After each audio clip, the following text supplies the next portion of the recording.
Hi everyone, thank you for joining me. I have another card featuring Tattered Leaves from Simon Says Stamp's newest release, Hello Gorgeous.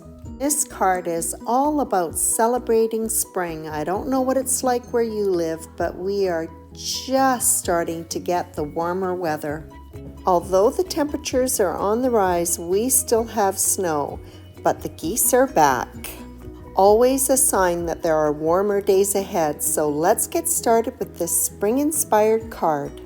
I've started off with a piece of Neenah Classic Crest 110-pound cardstock that was die cut using one of the dies from Simon Says Stamp's nested dome arches. The arch will be embossed with Simon's LUMEN embossing folder. Simon's folders are very thick, producing deeply etched designs, so it is helpful to spray the paper well with water before embossing to prevent cracking.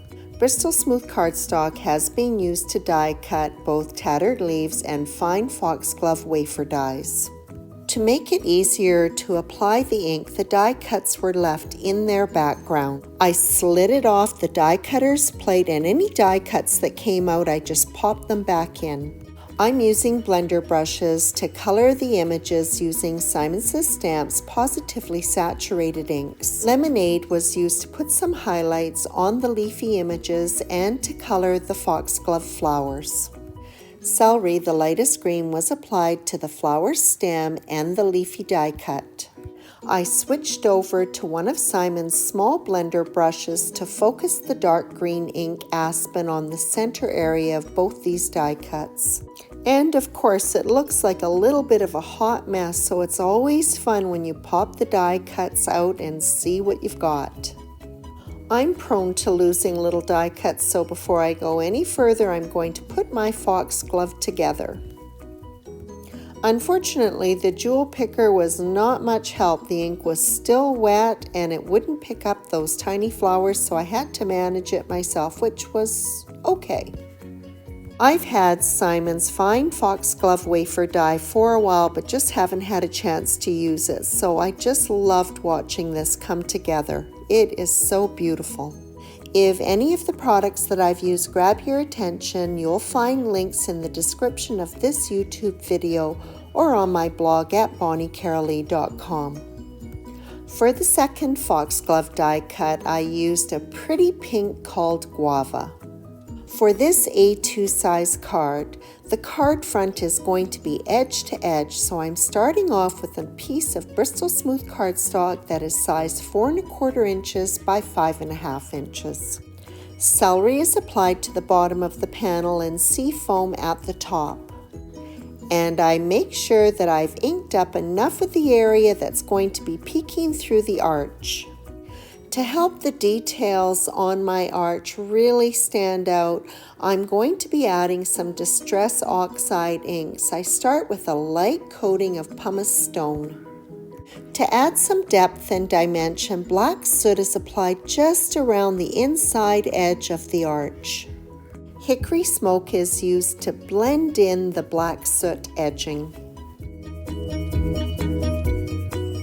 To highlight the raised areas of the embossing, I use Hero Art's Unicorn White ink pad and just lightly rub it over the top of the panel. The arch is used to frame the garden. Mounting it on foam adds depth and enhances the overall composition. To make sure that there's good contact between the cardstock and the foam, I'm just going to let it dry under some weight. And after about 10 minutes, I can trim off the little bit of foam at the bottom of the arch. And before I adhere it, I'm just checking to see if the ink blended panel needs to be trimmed down, which it does not, so on goes the arch. The drying time is a little bit longer when adhering foam to cardstock, and I don't want anything to slip out of alignment, especially those thin side areas of the arch. So again, I'm going to leave it under the weight of my Misty to dry. The garden is going to be put together starting with the background working towards the foreground. One of the Tattered Leaf die cuts has been trimmed down so that it looks like it's peeking out from behind the arch. The garden behind the arch is completed with the 2 foxglove die cuts. To ensure that the die cuts are flush with the bottom of the card, I flip it over, press my blade right up against the cardstock and cut. Foxgloves are one of my favorite garden flowers. I love the contrast of the spotted throat with the rest of the bloom. I'm just using a gel pen to add in these details. The second Tattered Leaves die cut is going to sit on the outside of the arch.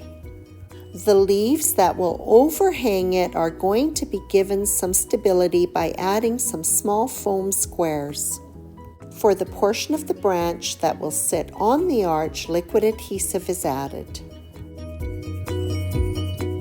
Green cardstock and white foam were used to die cut Simon's Spring Blessing sentiment. The foam die cut was left in the background, removing only the centers of the letters. The foam die cut leaves an impression, making it very easy to align the cardstock one to it. With the centers of the letters removed from the foam makes it easy to do any final little adjustments that need to be made to ensure that everything is well aligned. This stack sentiment is left to dry for probably 10 or 15 minutes before the excess foam can be safely removed. After taking the extra step to add some dimension to the sentiment, I don't want it to slip out of alignment. I'm going to be layering on a second die cut of the sentiment in a lighter green, slightly offset. After the sentiment is adhered to the top of the arch, I'm going to use some of the leaves that were trimmed off of one of the Tattered Leaves die cuts to highlight it.